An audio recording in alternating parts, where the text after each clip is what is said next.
Magandang umaga po sa ating lahat. I would like to read Section 29, Paragraph 1 of Article 6 of the Constitution. No money shall be paid out of the Treasury except in pursuance of an appropriation made by law.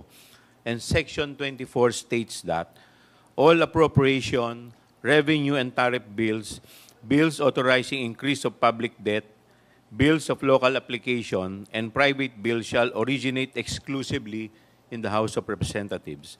But the Senate may propose or concur with amendments.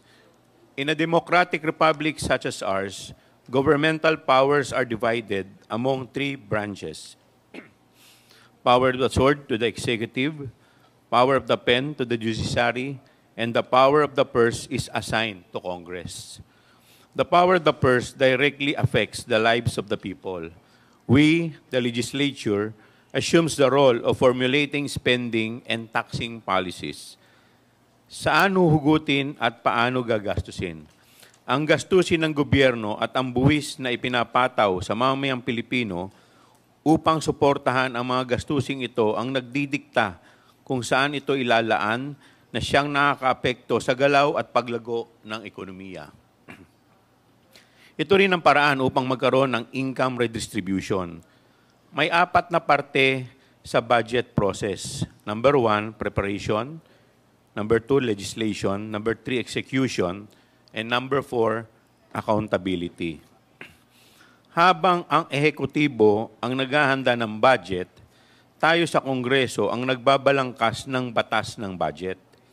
Implementation is with the executive at accountability ay nakalagak sa parehong Commission on Audit at Kongreso bilang parte ng ating oversight function. Para sa kaalaman ng lahat, the power of the purse and the role of Congress does not end with the passage of the General Appropriation Act. Kailangan malaman ng Kongreso paano ipatutupad ang appropriation law para siguraduhin na maayos itong ginastos at nakamit ang mga targets or desired outcomes ng bawat ahensyang nalagak ng pondo ng bayan. We have to ensure that funds are spent solely for purpose for which they have been appropriated. Kabilang dito ang pagsisiguro na ang paggasta ay may tamang otorasyon ayon sa legal intent at purpose. Dapat panagutin ang mga ahensya sa pondong kanilang ginagastos. Kabilang na dito ang pagsisiyasat kung saan inaalam sa taong bayan mismo kung ang mga programang nilagak ng pondo ay naipatupad nga at nakarating sa kanila ang mga serbisyong pinondohan. Dahil sa pagsisiyasat kung nagagawa nga ng mga ahensya ang kanilang trabaho, ang Kongreso ay maayos na nakabalangkas ng appropriation law. Anong programa at ahensya ang dapat dagdagan ng pondo? Alin ang dapat bawasan at aling programa ang dapat nang ihinto. While existing laws provide the executive some flexibility in budget implementation, mahalaga para sa Kongreso na siguruhin ang executive decisions over the budget ay ayon sa intent and priorities set in the General Appropriation Act.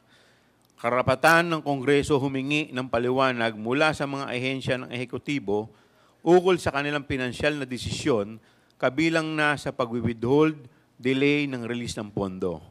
Realign, transfer of fund mula sa isang ahensya papunta sa isa pang ahensya o kapag nagkaroon ng karagdagang utang.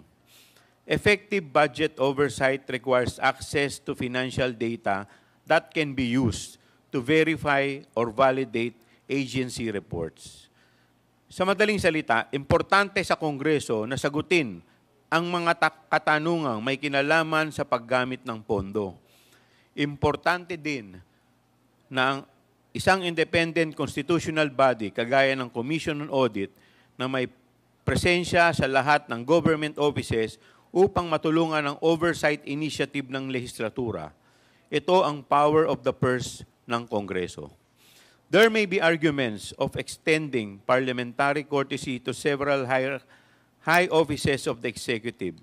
But I ask this, is parliamentary courtesy more important than safeguarding the budget to ensure proper utilization and allocation than asserting the power of the purse?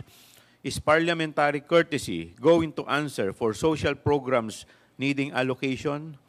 Paano naman ang parliamentary courtesy na sagutin ng Kongreso paukol sa paghingi ng pondo ng isang ahensya at paggamit nito upang epektibong magawa ng Kongreso ang kanyang tungkulin sa proseso ng budget?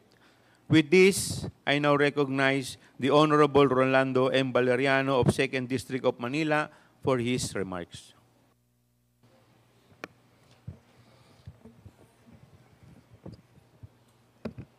Thank you, Mr. Chairman.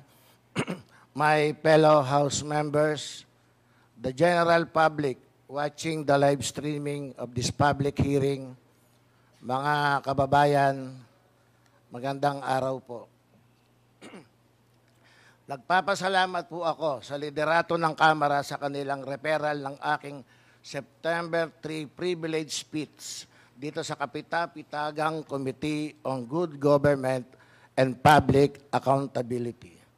Since that day, the Committee on Appropriations decided to reduce the OBP's proposed 2025 budget partly due to unverified claims about beneficiaries and strategic partnerships.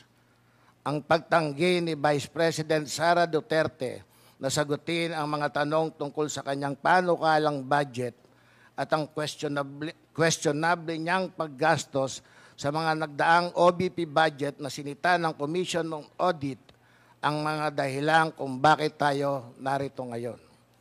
She expressly rejected any questions about the OBP budget even before those questions were put forward.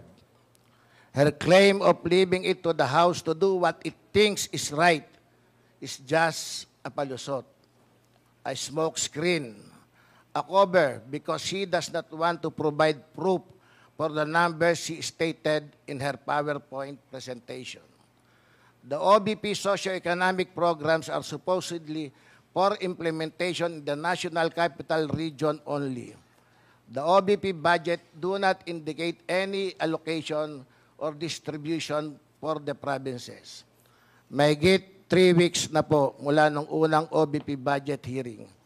Pero hanggang ngayon, hindi pa rin nagsusumiti si VP Sara o sino man sa Office of the Vice President ng solidong dokumento o detalye na magpapatunay sa mga sinasabi nila sa kanilang presentasyon. She expected us to take at face value the figures in her presentation when there is much reason for us here in Congress to doubt the veracity of the figures in the presentation. We have not seen any paper trail or electronic trail that would serve as evidence of beneficiaries and partnership agreements. Kung totoong may mga beneficiaries, imposibleng hindi mabalitaan na masino mang district congressman sa Metro Manila, lalo pa tinatayang 2 milyong beneficiaries ang nakinabang sa loob ng 2.5 taon at ang halaga ng pondo ay halos 4 billion pesos para sa 2022, 2023 at 2024. Our field offices for constituency relations will know when such massive amounts are being disbursed and when throngs of peoples line up as beneficiaries because these activities need the participation of local government units and their offices. Umaasa akong maliwanagan at mabigyan ng tamang impormasyon ng mga resource person mula sa Commission on Audit, mga LGU sa National Capital Region at ng mismong Office of the Vice President hinggil sa mga kaduda-dudang paggastos ng pondo ng bayan. If they have evidence of how the OBP spent the budgets on socio-economic programs from July 22 to the present, I hope they will be entered into evidence after the resource person are sworn to tell the truth and nothing but the truth. If there are any whistleblowers with information, evidence, and testimony about the supposed OBP socio-economic programs, they are most welcome to contact the chairperson of this committee, the committee members or this representation. Maraming salamat po, Mr. Chair.